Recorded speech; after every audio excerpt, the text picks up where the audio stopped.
Hi, it's Ellie. You found the Hidden Grove, and I'm going to be doing a tag to Art Garden Oracle today, the top 10 deck pairs. Also, I guess this could be perfect pairs, which I think that tag was a Lisa Pepez tag. And yeah, I'm feeling really low today, like kind of just my brain isn't super active. So I was hoping that making this video would kind of get my creative brain flowing and kind of try and activate my brain a little bit. So let's get started. The first pairing I have for you is the Poesis Oracle and the Goblins and Gardens Tarot deck. Now, the Goblins and Gardens deck I've had for a little while. Very recently, I've been kind of not loving it, but it's funny because this tag has been in my notebook for like months now, and I just never got around to filming it. And I also like couldn't get 10 pairings, so for a while I was just waiting until I found another pairing that I was reading with that I really enjoyed. But when I first wrote down this tag, I was really loving the Goblins and Gardens Tarot, just because I thought it was really goofy, and I felt like I was like, well, I don't need every card to be a visual representation of its meaning to still appreciate the art in this deck. But now I'm at a place where I just kind of want my decks to give me intuitive hits and give me more than just Queen of Cups and like, oh wow, this creature. I don't think this creature tells me anything about the Queen of Cups. Or I guess I could, it's just not, it might work intuitively for some people, but it doesn't for me. So even though I think it's really fun and the art is really cool and I love the collage style, I've been debating giving it away because I don't know, I just don't, it's not enough for it to just be cool to look at for me, I think. But this Oracle deck, the Poesis Oracle, is amazing. I use it all the time. I think it's really versatile. I think these decks go really well together because the black and white of the Oracle deck kind of pulls out the Dungeons and Dragons creatures, like black and white elements here. And I think that this deck looks great with color because it is able to tone down kind of super busy cards like this. Like I guess I see Three of Cups here. Not even, they don't even look, these creatures don't even look very happy to be around each other. Like they could be fighting even. But I guess, yeah, it's a shame that I'm feeling this way. I guess it's not a shame. I'm just kind of discovering what kind of decks I want and want to have, and I really want to consolidate space because I feel like right now my decks are kind of split in very far, not far away, but like I just want them all in one place, and I have too many for that to be a thing. So yeah, I mean, it looks so cool, but every time recently I've tried to read with it, I guess the kind of gimmicky or like the novelty of it being like D&D and gardening manuals collaged together wore off for me, and it started losing its actual function. But these do look good, very good together.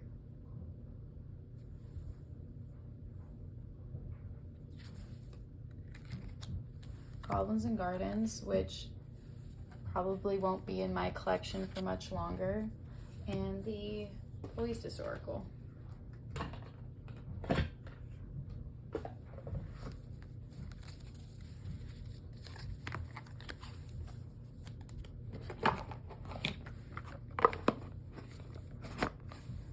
All right, next is a pairing that I do use constantly, and I always get so much out of, and I think does have very deep significance for me, and this is my Ritual Tarot and Sacred Symbols Oracle.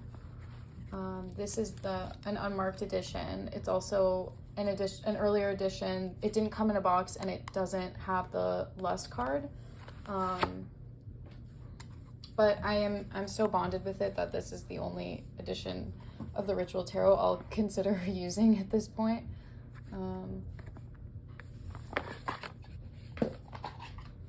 And the Sacred Symbols Oracle, which these two decks together, just for whatever reason, give me really, really amazing readings. I don't always use them together. Like, I use the Ritual Tarot a lot more than I use Sacred Symbols, I would say. But when I do use them together, it's always really great. This is the type of reading where I will pull either 1 or 2 tarot and 1 oracle, and I will leave them on my altar or on a desk for like a week or two just to really absorb the message. I really like the simplicity and toned down. I don't know toned down is the right word, but the simplicity of these messages and then the depths of the Ritual Tarot, for me, I think they work really well together. I saw this pairing initially. Oh, I don't remember the name of her channel. She's not active anymore. I haven't seen a video from her in a while, but I'll link it below when I remember. But it's Foxfleur Creek. I really liked her videos. So yeah, that's this pairing. It's so great. Ooh, barking dog. I think he sees someone outside. I'll pause for a second. I'm back. I think that this is really great. I love these two cards together. Talisman and Eight of Wands.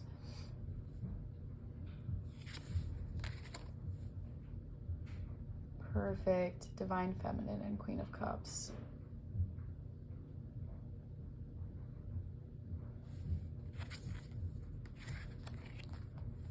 The Empress and Transformation.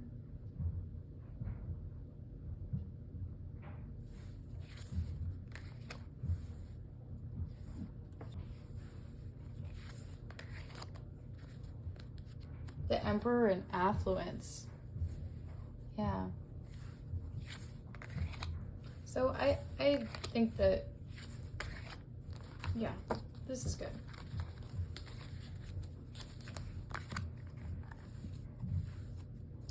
So that was the Ritual Tarot and Sacred Symbols Oracle. All right, next is Death Doula and Pagan Otherworlds. I'm trying to remember when I used this pairing because it was so great when I did. I wonder if it might have been last year even when I used this pairing.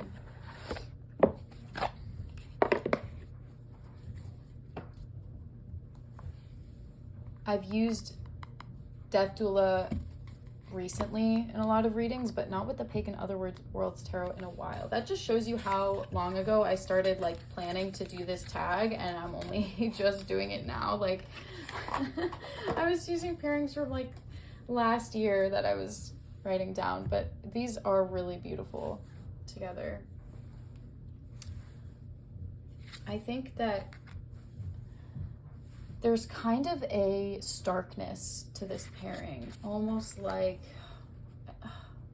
the word cold comes to mind. I think that the Pagan Otherworlds is one of my most beautiful tarot decks, but the readings it gives are very, yeah, cold. Not cold in a bad way, just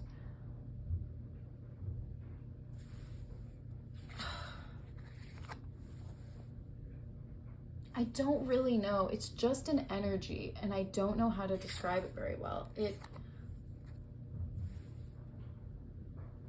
I think it is really a great deck when you're doing a reading about things in your life ending, which is why the Death Doula works so well with it.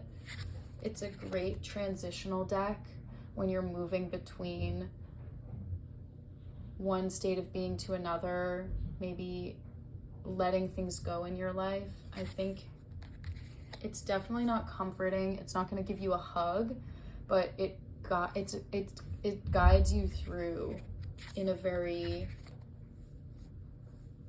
straightforward way.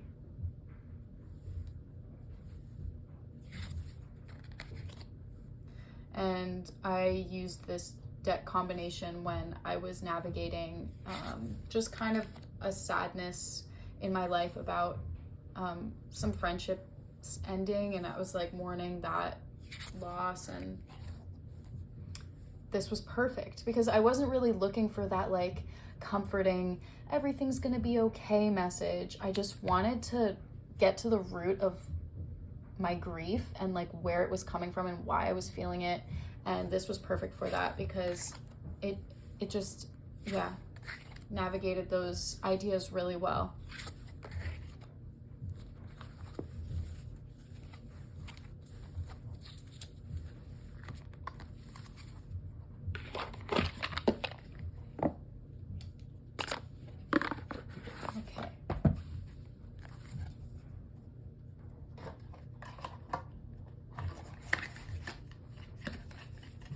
Maybe now is a time for those decks again. Feeling so strange today. Okay, next is a pairing that, oh wow, I have been using for a long time. I've been using these decks together probably since I still lived in New Orleans, which was in 2020. A while. I have the linen edition of the Gentle Tarot. I just like always get the urge to shuffle it when I take it out. I don't know.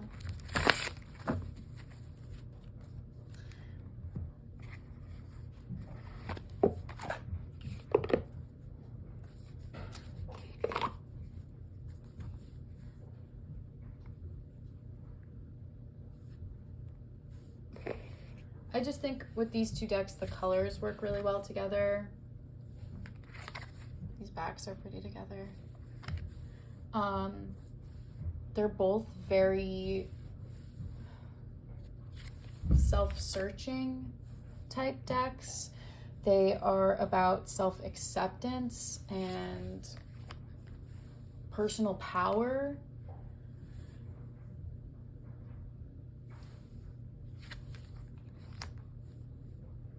They both are very, I feel like, energetically connected to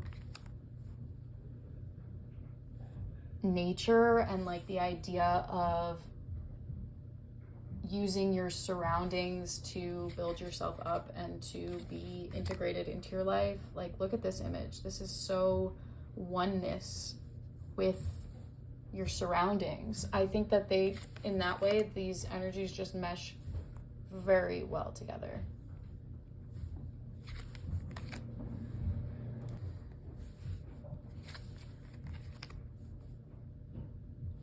Okay, I'm realizing that I'm moving really slowly through these. I'm just kind of in that, I'm moving at a very slow pace today, so that's just what it's gonna be. You can speed up the video if you want.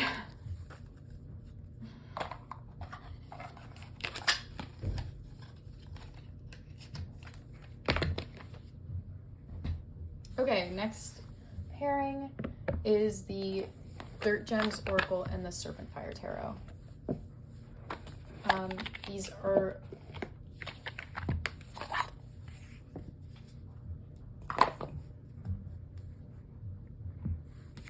the first reason I had an inclination to use these decks together was because I felt like whenever I read with the Serpent Fire, it's almost like it's so cosmic that it almost feels alien.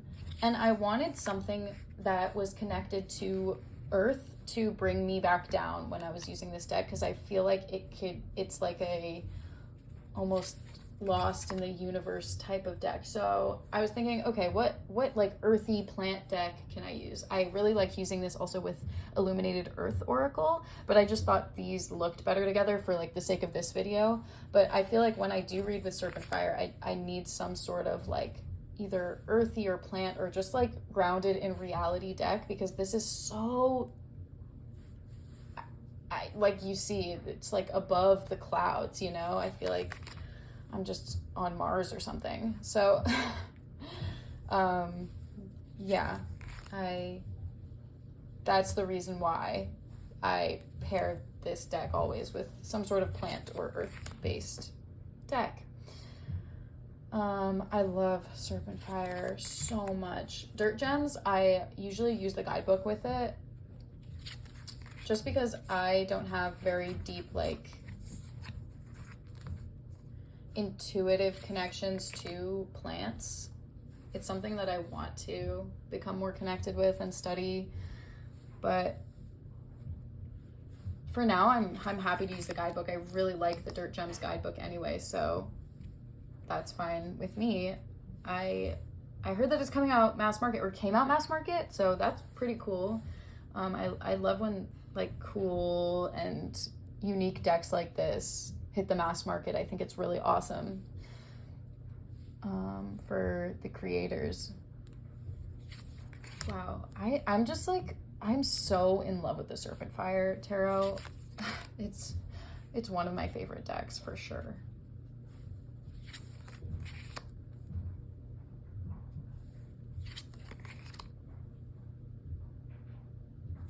So amazing.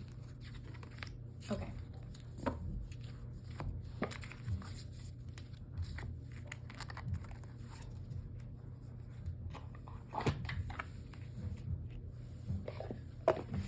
What is next?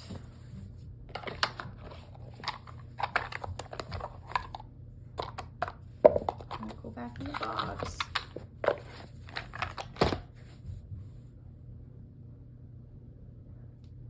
Okay.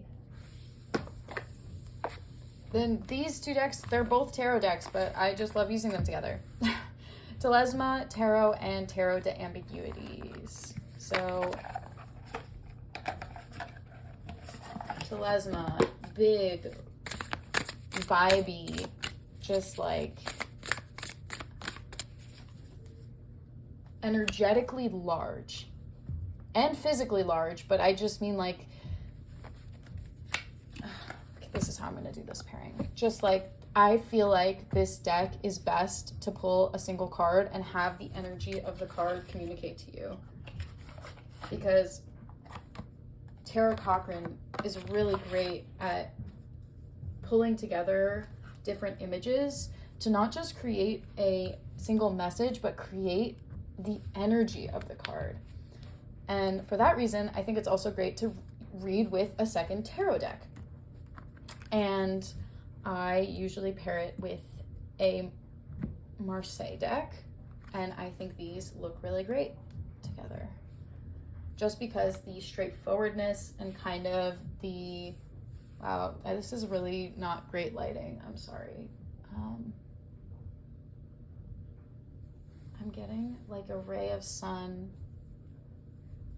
I love this like sunbeam that just hit my carpet, but this is in shadow, which is fine.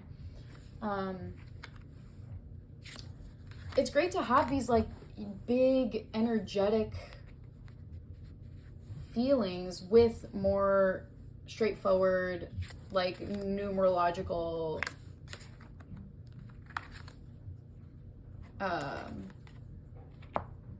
messages as well. So it's like it kind of balance each other out. But I had to keep some of that weirdness, so that's why Ambiguities is the one I pair with it. I think that they look good together.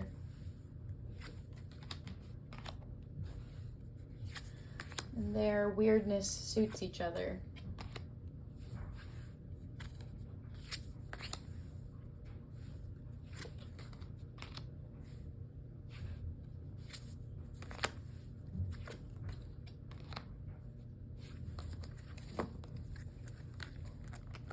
Okay.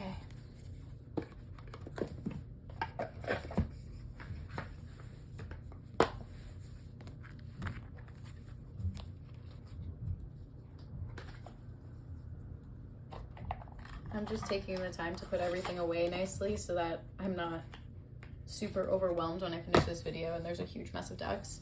This is really so many decks because there's 10 pairs, so that makes 20 decks. Like getting everything upstairs was, I took a couple trips. Anyway,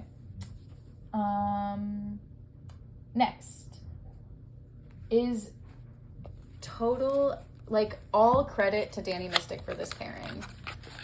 I saw this on her channel. She talks about this pairing a lot. It's the Cosmic Tarot and the Oracle of the Radiant Sun. I hadn't used these decks together until I saw her talk about this pairing. And I love Cosmic Tarot. And I think that I was trying to figure out how to use the Oracle of the Radiant Sun for a long time. I was really, like, stuck on the Decans, basically. I was really stuck on the astrological aspect of it. And I think that was getting me stuck with using it.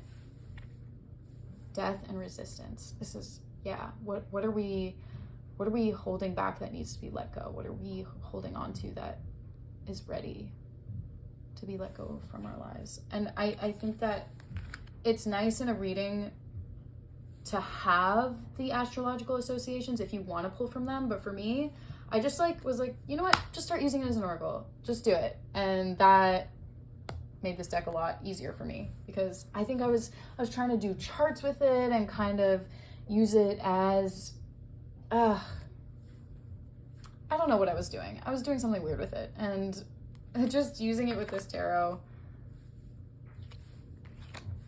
as a clarifier made it much more a part of my useful collection, of my active decks in my collection.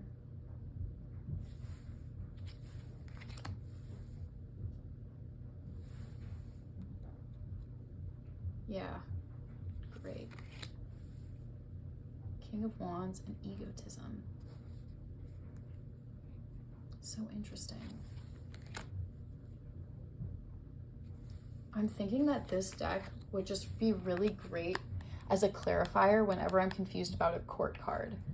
Because I'm just noticing now that I feel like these keywords are great descriptors of people.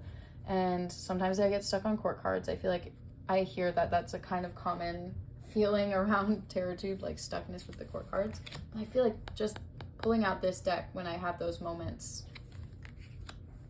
to describe my guy that's trying to give me a message would be really nice. But these look really beautiful together. I think it's definitely the line work and the colors just mesh. All right, what is one?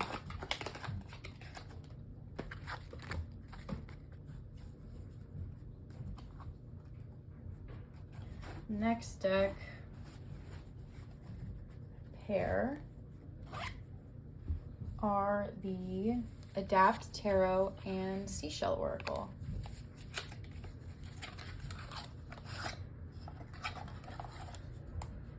I also really like the Adapt Tarot with the Cosmos Oracle, the one I showed with Gentle Tarot. I love the inside of this box for the Seashell Oracle.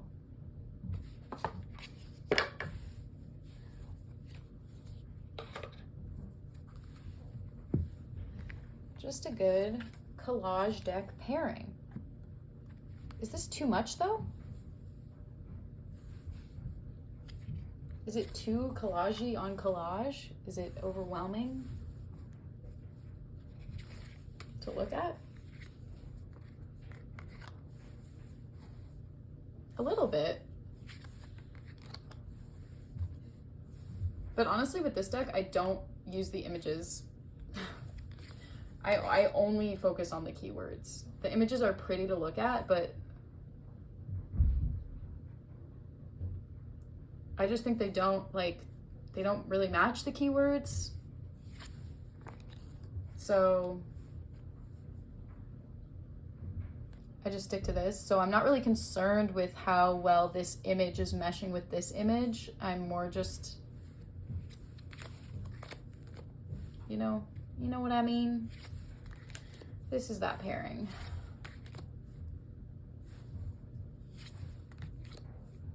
Moon, hermit crab. The moon and the hermit crab are good.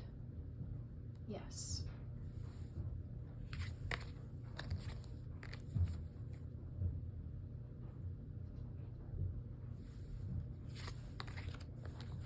Diver and 9 of cups.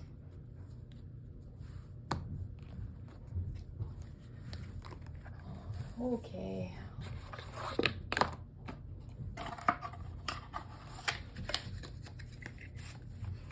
I feel so bad. I'm so not energetic today, and I'm sorry if this is a kind of like, I don't know. I need to stop apologizing. You don't have to watch this video if you don't want to, but I am just in such a weird mood and lacking all joy for life. Okay, what's next? Okay, this is one of my more recent adds to this list. I used this very recently in just a reading for a friend who's going through something hard, and I just chose this deck. I chose them kind of randomly. I don't know. I guess it wasn't random. My capsule collection, the decks I had there just weren't right for this person. Like, I knew that if I used them, it wouldn't give me the type of reading that they needed. So I found one that I thought fit their personality. Gendron and then Arikira. The reason that I think that these work well together is just like the era. I don't know, they're both like that. What year is this made? They're both like that, like 90s, early computer generated, like early computer art.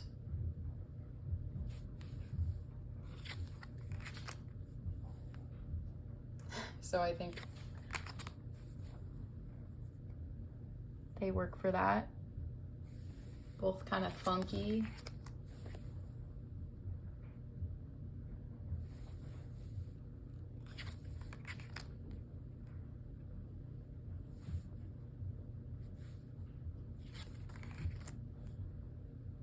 I really love these decks.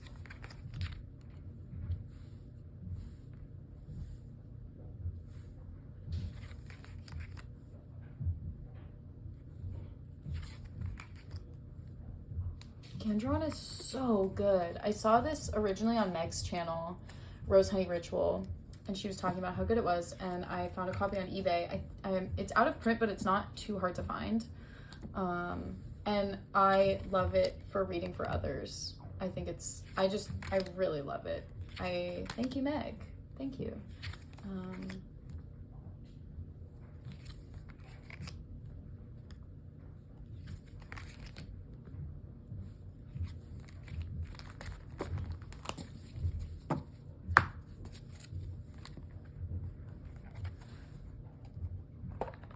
Sometimes I'm like, the different decks definitely do have different things going for them, but at a certain point when I'm making these videos, I start to think to myself, like, how much do I really have to say that's different about these different decks? I mean, like, it's a tarot deck. What else can I tell you? I use it to read tarot. Like, sometimes I don't know. I get in my own head, I'm like, wow, I feel like I don't have a lot to say about this deck. I'm like, well, that's just because I use it like I use all my other tarot decks, so I don't know. No, I'm going to start rambling now, because I definitely use different tarot decks for different things sometimes, and certain, like I said, the decks in my capsule collection didn't fit the personality of the person I was reading for, so I had to find another one. Like, that's why it's nice to have multiple types of decks, because sometimes you come across that situation. But also, I feel like not all of my decks are like, have this super special thing going for them, you know? Like, I don't know, I like collage, so I like the Adapt Tarot. Again, Drawn Tarot, I think the art is really cool, and it like fits my friends who are more spiritual and like love to meditate. That's the deck I'm going to choose for them. But I don't know, at a certain point I'm like, this is a tarot deck, I use it for tarot. I don't know, I really like, I guess I'm just, maybe it's my mood that's making me rant. Okay, the final pairing. This is my last pairing. I'm sorry, guys. It's the Old Ways Magic and the Ashra Tarot.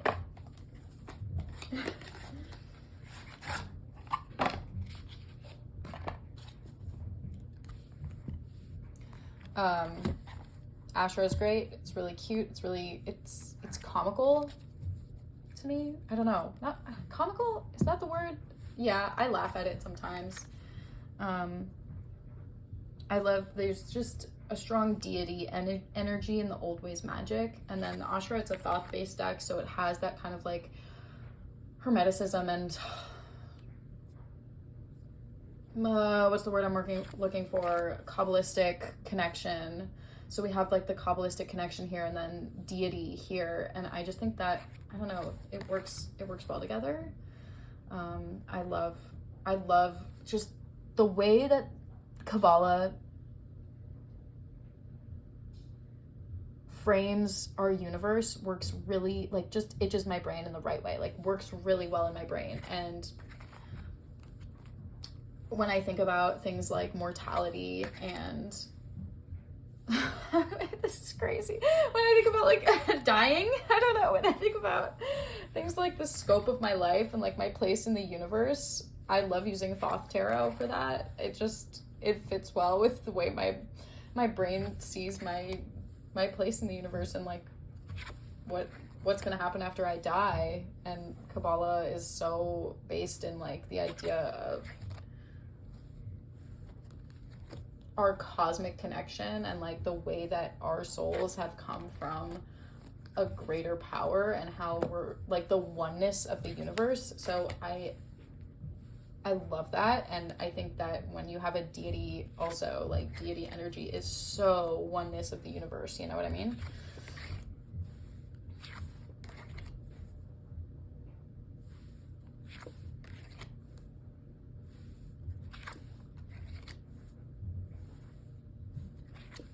So yeah, I like these decks together.